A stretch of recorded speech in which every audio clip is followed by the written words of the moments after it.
Excellent. All right. So let's go back to the agenda.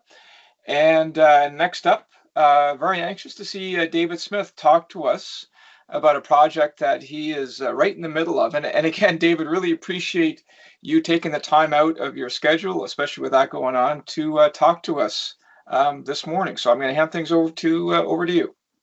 Sure, great. Thanks a lot. Sonic came to me and asked me, hey, what are you working on? Do you want to present? And I said, well, here's a project I'm working on. And basically, we're moving from the Remedy environment, which we've done already, into the ServiceNow environment. So I was just going to go through my thought processes and how we got into that. So let me bring up some slides here.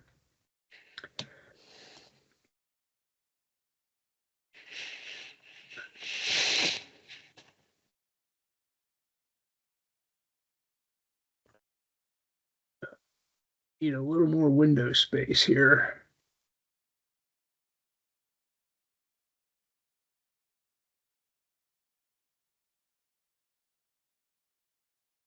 Okay, there we go. Yeah, there we go. So today we're gonna talk a little bit about moving from SCOM notifications, moving our SCOM notifications from a Remedy environment to ServiceNow. We're gonna look at the what, the why, the how, the tools and the methods, and then we'll go into some demo of what actually I did and the processes I used to get through that.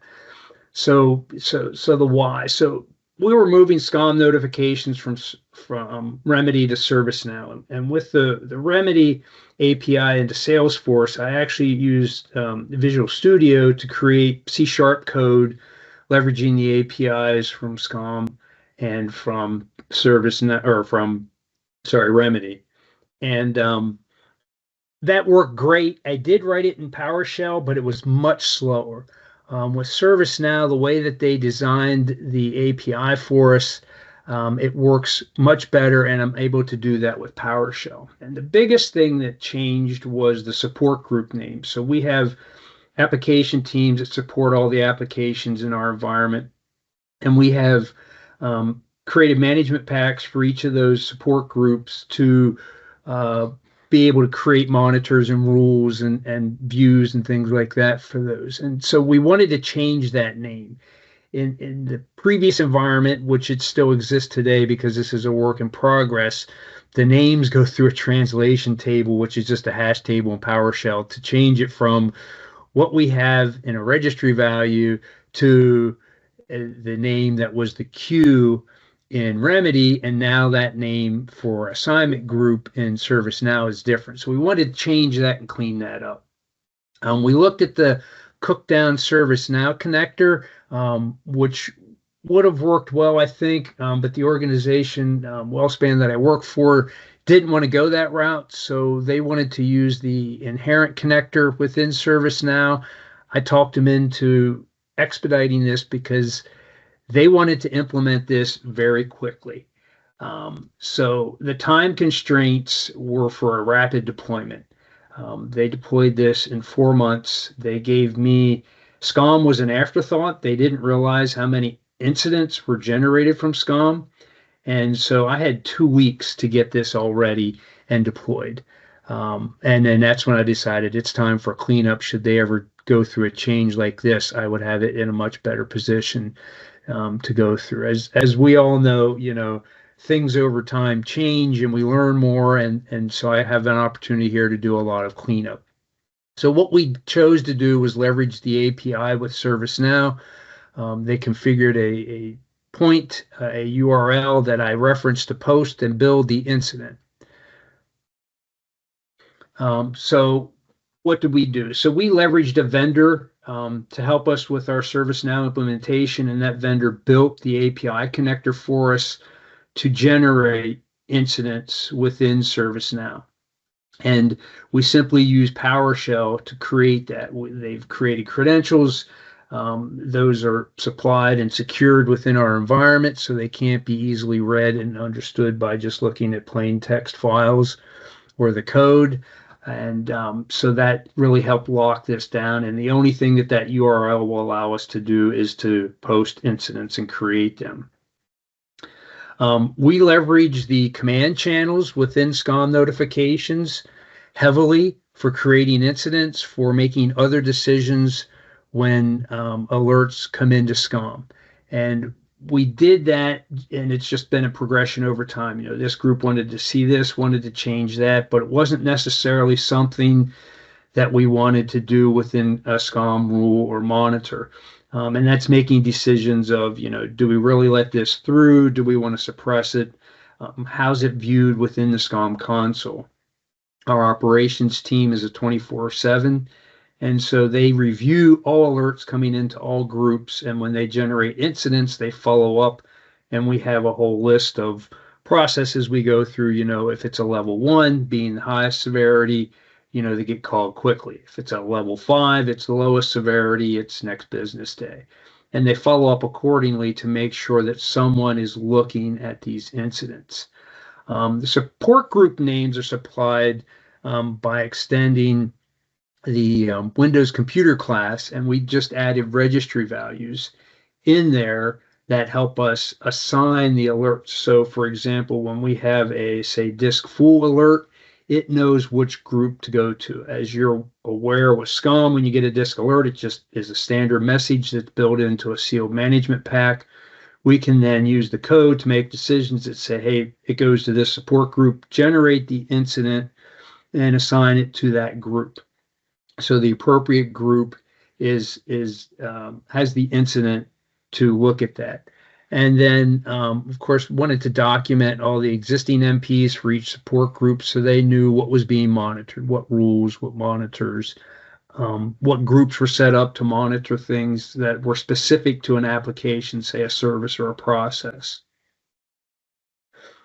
How we did that. The first thing I realized I needed to do was gather data about all the support groups that were set up for these individual applications and for these support groups. We wanted to look at, we had custom management packs. There were 3 of them, and that's just how I built it at the time, but I've since changed the way I looked at that. So we had a custom sealed management pack for our views, for our tasks, and for the registry values that we collect. And I combined them all into one. And we get into the demo, I'll show you a little bit how I did that. Right now, we're currently in the process of meeting with each of the support groups. I have about 35 groups to meet with. I've met with 6 so far, and we're making changes and to the assignment name so that the assignment name is reflected that we're using now within ServiceNow. So I had to update that custom sealed management pack first. Our old sealed management packs, as these new management packs that are unsealed are referencing this new sealed management pack, eventually the dependencies will go away and I'll be able to delete those. So we're doing sort of a dual purpose, side-by-side type management pack that does the same thing, but as the names change, the new management pack will take over and handle a lot of the back end discovery and classes. And so we needed to, review with each of these support groups, and we're finding that, we're missing servers that belong to one support group and they're assigned to another support group. So we're cleaning that up as well. So what did I do to gather all this information? So I used the MP Studio. We're fortunate enough to have that here at my company to generate the doc into an Excel format. Thing is, that doc is very robust. So I found a PowerShell module called Import Excel, which allows you to manipulate Excel documents without having Excel installed. And that was a great find because the system that I run all the scripts on for my data collection and where I run the collection for the MP Studio document does not have Excel. So this allowed me to manipulate Excel sheets without having Excel installed. And we use a lot of PowerShell here, and I leverage that along with the PowerShell module or snap-in that comes with MP Studio, as well as the SCOM module and other modules for data that we need to collect. And so I used MP Studio to modify MPs. And if you recall Mike saying, you could use Notepad and Notepad++ and VSAE, and I've gone through all of those. When I first started editing management packs, it was just opening up XML and trying to learn XML and all the pieces that go into that. But over the years now, I've progressed from Notepad to Notepad++ to VSAE, and now my preferred method is the MP Studio to author management packs. It works well for me, and I understand enough about the XML to be able to modify those things pretty quickly. And again, I'd be remiss if I didn't mention Kevin Holman's fragments. They have been a big plus to my learning XML for management packs and how to manipulate that and get things out that I want. I did mention earlier we leverage the SCOM notifications, the channel subscribers and subscriptions. In particular for this, we use the command function within that where we can run a PowerShell script that allows us to do all of this. And then lastly, we had to go through and update all the registry values. And I didn't want to touch every system, so I have a task in there that allows me to change these. I can highlight a whole group of servers and change the registry value on the fly. I have that discovery set up for every 2 hours. So within 2 hours after I make the change, everything should be back in and being monitored accordingly. And then I can delete the old management pack.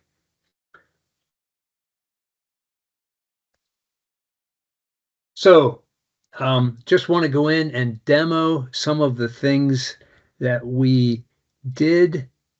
Let me share a different screen with all of you.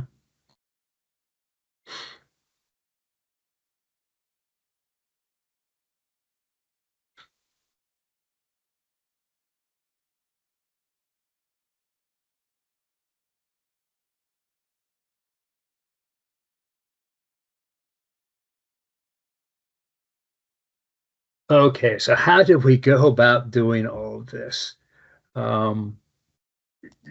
First, I wanted to be able to generate the doc. And if you're familiar with this, you can go into a management pack, you can highlight and right mouse click. And this is the MP Studio product.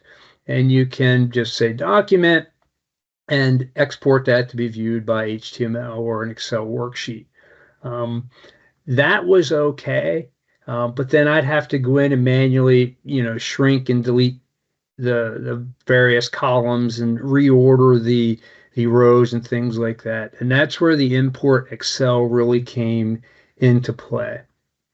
And so I have a PowerShell script that will actually run using the select module that will export that for me. So with a PowerShell script now, I don't even have to go into MP Studio, and I can also release this to other folks that work within SCOM with me that can help me through this process to generate, the list of groups, all the members, to produce this documentation that shows all the rules, the monitors, tasks, and so forth.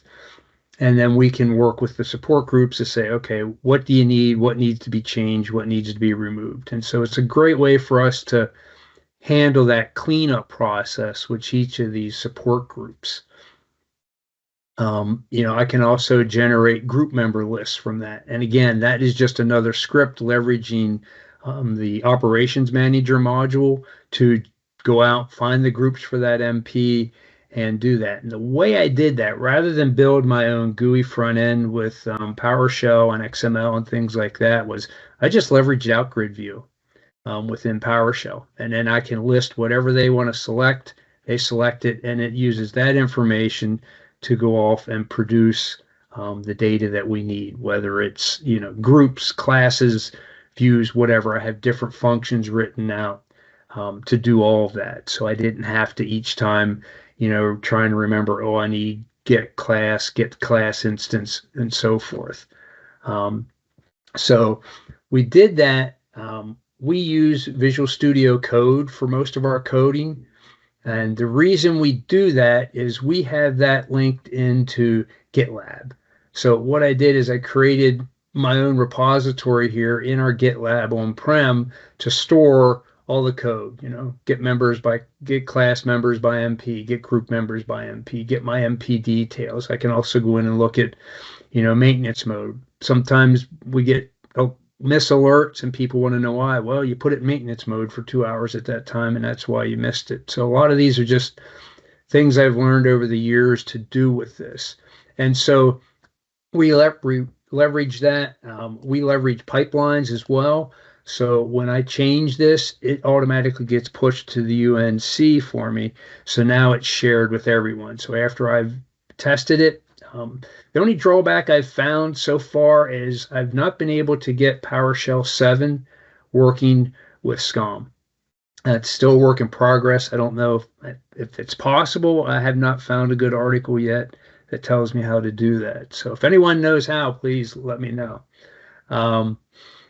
So that's how that works. So let's just take a look at a quick script here. So for the MP details, the first thing I do is I make sure that the import Excel module is there. It has to be run as administrator. It tells them, hey, if you're not administrator, don't allow this. And it goes through extensive checking to make sure that that's imported. And then it just begins going through the management packs that are selected. This get SCOM MPs is just my own custom script that's referenced in a source document that just goes in and will display the servers, collects a few columns, sorts it, and then outputs it to grid view. So we'll just show you quickly how that works.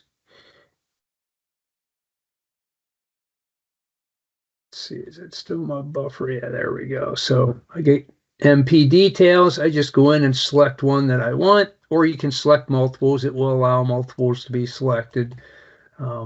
And again, that's just a setting with the out grid view. I hit OK. It goes out and runs.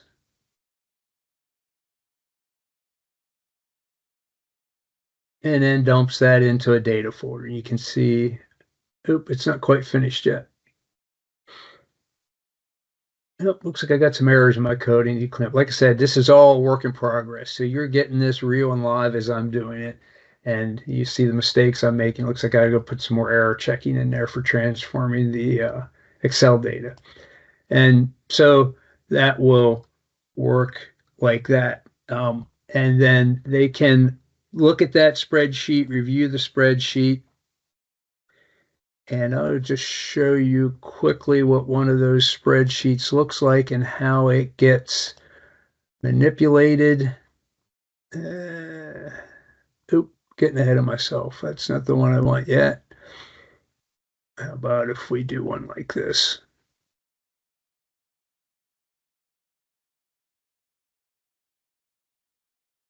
There we go. And as you can see, if you're familiar with MP Studio, its format of documenting, what I did is I collapsed a lot of the columns. So you'll see there's no A/B column. There's just the display name, a description, what type it is. That's more for me than the end users. What it's meaning and the target. I can see that this one is targeting a class that I have to leverage when I rebuild this monitor. So it just allows us to go through with the users all their rules, their monitors. If they have if we leverage the web console here, we tried to get away from the console and the standard executable console and go with the HTML console. And I can see here that, they probably have some things set up in a dashboard for them that they are going to want to maintain. So again, this reminds me to go in and make sure that when I apply the new management pack and the new group names, that all the security set up within SCOM to maintain that. Another one that's big for them is they want to know what servers are listed where. So we can do the get group members and export that right to a CSV. And so it runs. I select the management pack. I hit OK.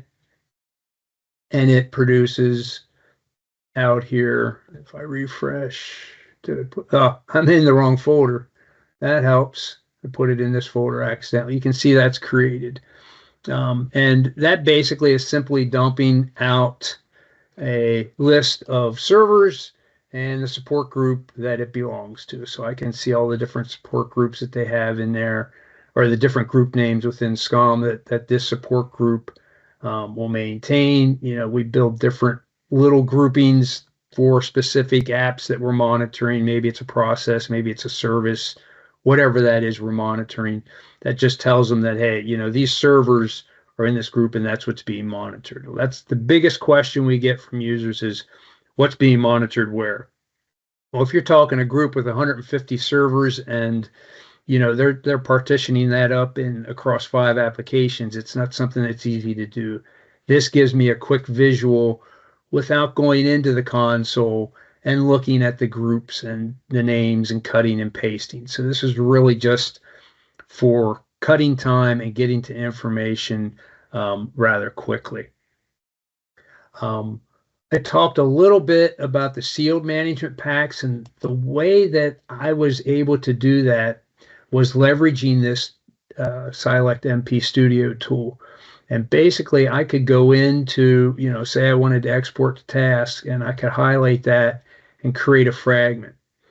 And up until this project, I had never used the add to fragment. What I found out that does is when you build a fragment, it will continue to add to that. So when I build out, say, for example, I told you about the tasks and the views were in separate management packs. I have one task where I went through and I built out each of the tasks or exported each of the tasks and was able to then just import that into the new management pack. So I didn't have to rewrite or edit XML and copy and paste each of the different sections within the XML. I didn't need to copy the language section. I didn't need to copy the rules. I didn't need to copy whatever. This did it for me, and then I just did the import. And so that was a great way to bring that information over. And for some of the management pack rewrites, it's simple. I just go in and make a name change. And that I just do by editing the whole management pack. I go into the View Edit XML. I find, for example, whatever name I'm looking for, I highlight that, and I just do a find and replace. One caveat, though, I have to go through these individually because I don't want to go through and start messing with all of the IDs.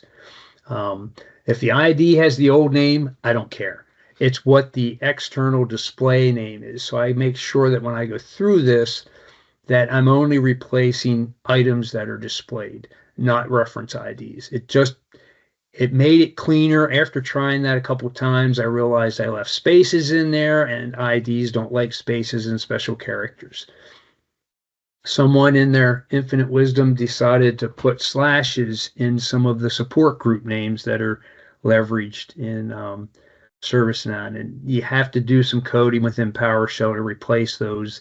It doesn't like using things like that in here. So if you're familiar with the ID, it's pretty much text and decimals. You don't want other special characters or spaces are definitely a big hindrance there. So those were some of the learning processes we had to go through when designing and developing all of this. And then within this custom management pack that's sealed, we create views for each of them and classes. So this way, and I like classes over groups because classes you can control how often they are polled, and we poll once a day to update this information. If they add a new server, more than likely it's not going into production the same day. It's months until that goes into production. So it can be a long time. So in that time, the SCOM class discovery will run once a day. It'll add that new system to that class, and then I can leverage that class within, say, the notification engine, within the subscriptions. I can also leverage that when I'm setting up monitors specific to that particular group, that it only monitors their systems for that particular value or, whatever we're looking at. And so I needed to build a view, I needed to build a discovery, and I needed to build a class. So what I did is I took those 3 components and combined them into one element called the support group class. And we're running low on time here, so I won't go into a lot of detail on that. But basically, if I import that fragment, the support group class, I just go in here and give it the assignment group name. And that can contain the backslashes, the forward slashes, the whatever, because that's just going to edit and change within the XML, the namings, the patterns, the things like that. But then I also have the assignment group ID where I go in and I replace all of the blanks or special characters with a underscore. And that's where you can see all of the IDs are changed. And so that then allows me to instantaneously build a new class. As I'm building out each of these groups, as I meet with them, I can just go in here, import that management pack fragment, assign it the new name that's being used in ServiceNow, and it automatically builds all those components for me. Then I save and seal and publish or deploy the management pack, the sealed version, not the unsealed version for this particular one. For the individual user support group management packs, those are all unsealed, so anybody can edit them within the console on the fly. And we'll, just for time's sake here, we'll go in and just show you the last two items. So I talked about changing these registry values. You can see here's the sealed management pack with all the support group classes. They can go in and they can view all of their environments. This is my test environment, so it doesn't have a lot of servers. And you can see here's the support group name and other registry values that we collect that are leveraged within our environment. And one of the things that we can do is I set up tasks, so I can go in and change the support group on the fly. So I can go in here, run the task. It asks me for an override for the name, so I can say new name, if I can spell, and create that override, and I'll just run it as the run as account. And if I hit run, that will change the support group name, and I can highlight multiples. If I want to do multiples, I can again do the same thing. Go in, change that, and I can change any of the registry values that I want, leveraging a task. And just one other item, and then we'll get to some Q&A, and I'm running over here. And so sometimes our notification engine has failed within SCOM. It doesn't happen often. I can't explain why. But what we did is we built a button that will generate an alert. So if I generate this application log event 950, I don't want to do it on all of them, sorry. Let's just pick one system here. And we generate that, run that, it will go out, does an event creates an event, and then that event can be tied to a notification to generate an incident. So if I go back and look at my alerts, and we wait a minute, it will come into here. And then that can be tied to a notification that there's a channel that will launch a PowerShell script that will in turn create an incident. And then that incident will show us that, hey, the notification engine is running. One piece I did build into the management pack that's sealed was the ability to do that on 30-minute increments. So basically, I have a rule that will run a script, and then that script will detect that event coming in as a SCOM event, not an alert log, not a Windows application log event, but an actual SCOM event. And I have another executable I wrote to do that, which is beyond the scope for today. And so what that does is it sets it up to run a command channel that's outside of everything else. And if it runs, it auto clears this alert. If it doesn't run, that tells me I have a problem with the notification engine. And then that alert then will generate an incident outside of the SCOM notification engine. It just runs the PowerShell to do that automatically. And again, that's just built in with the detection of this alert within SCOM.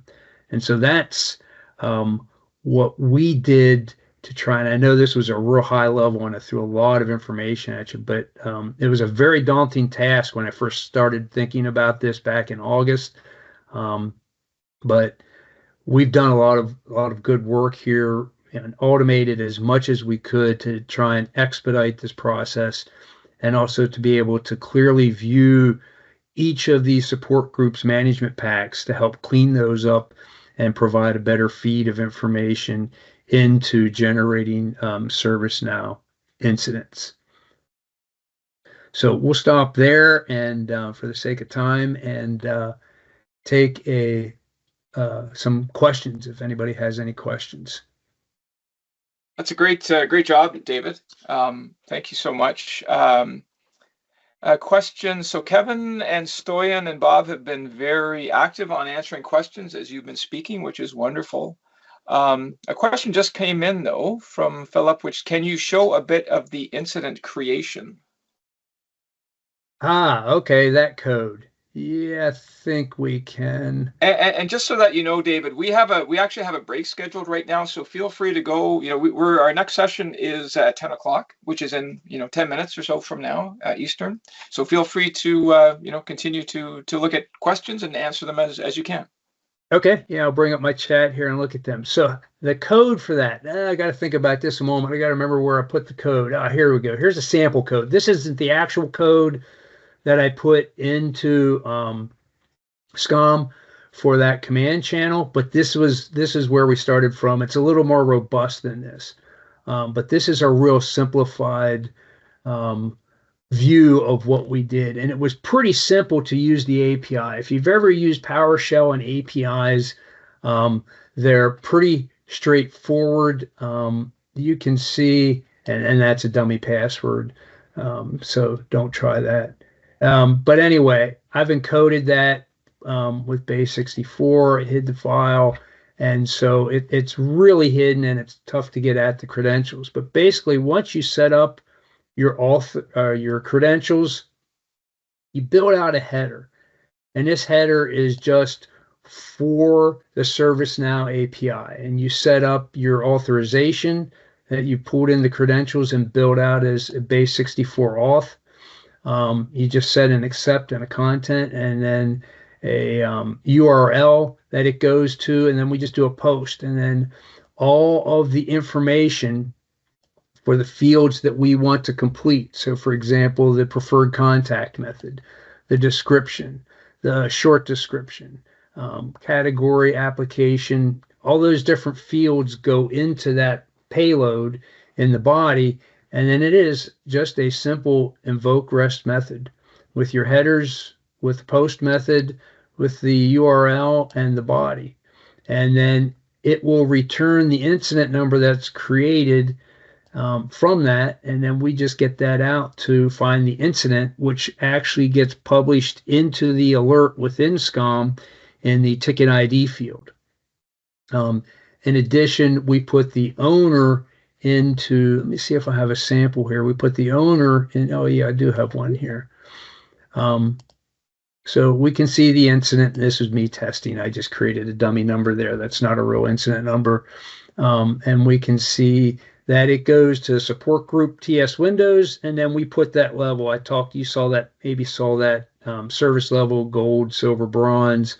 We tie a number to it. That's the severity level. Whether it needs to be responded to within 20 minutes or it can be next business day. And that's just something we did internally here to give a priority to incidents. We have certain systems that are gold, and a lot of those, if they go down, we want to know about it. Somebody's got to be working on it within 20 minutes. We have systems that are just, front ends that users only use Monday through Friday, 8 to 5. And so if it goes down on Saturday, they don't care. Somebody can look at it on Monday. So that's how, hopefully that answers your question a little bit about the code for the API usage with PowerShell into build the ServiceNow incident. And so, David, just to clarify, you're not using the SCOM connector in ServiceNow, just the API directly. Correct. We're just using the API directly. Because it was such a rapid deployment, there wasn't time to get that set up and configured. Yep. And again, I'm not a ServiceNow expert. I'm just learning. It's my understanding that ServiceNow is pretty powerful, and we can go in, and a lot of things and decisions we're making within the script can be done within ServiceNow. So that is our ultimate goal, to get that connector up, but we're not there yet. Okay, so Thurston is asking if you are planning to migrate alerting into ServiceNow. I'm not. You mean sending all the alerts right into ServiceNow? Well, the question, he goes on to say, we have SCOM and ServiceNow as well, and have disabled all the notifications in SCOM, as the alert Ah, management rules in ServiceNow are a lot more flexible. yes, it's my understanding that when we use the connector, that is what will happen. We will be able to get rid of using the notifications within SCOM, and that SCOM will communicate these alerts directly to ServiceNow, but we aren't there yet. Yeah. That's why I like the cookdown product for that connector, because it built all that for you inherently. But we're not there yet. I haven't given up hope, but it hasn't come to fruition yet to argue my case. Sure. Yeah. The next question I see here is, what was the process to create those instances in ServiceNow, considering the auto resolve alerts, the noisy alerts, and the false positives? That's where we leverage the notification engine heavily within SCOM. So within our subscriptions, of course, I don't have a lot in my test environment. We leverage criteria to look at. Now, this one just happens to be an owner and a ticket ID. We leverage the criteria to limit that. And I talked about the registry values. That's where the command channel comes in, and the PowerShell script makes those decisions. So we pass the alert ID to the script. The script can extract all the alert information from SCOM, just using get SCOM alert. And then we look at the node and say, okay, this node belongs to this service group based on that registry value. And so then we know right away that the support group is going to be this, and the criteria of, only send these rules, only send these monitors if they trigger an alert to go to SCOM. So that's how we differentiate and slice and dice. For sealed management packs, it's great. I have a disk go down, or, it's filled up. I just go say, okay, what support group this is, and okay, that support group is now getting an incident for a disk filling up, and they need to address that, either clean up files or make a request to add space. And so the next question is, are you only sending events from SCOM to ServiceNow, or do you have some other monitoring system that's also feeding data into ServiceNow? This is the only system that we're using for monitoring for servers. Our networking team has their own products, and how they do their network monitoring, I don't know, but we're only monitoring Windows and Unix, Linux servers in SCOM, and that's where we generate. There's no third party, anything else in the middle to make those decisions or do things for us. Yep. Excellent, David. Thank you. Thank you once again.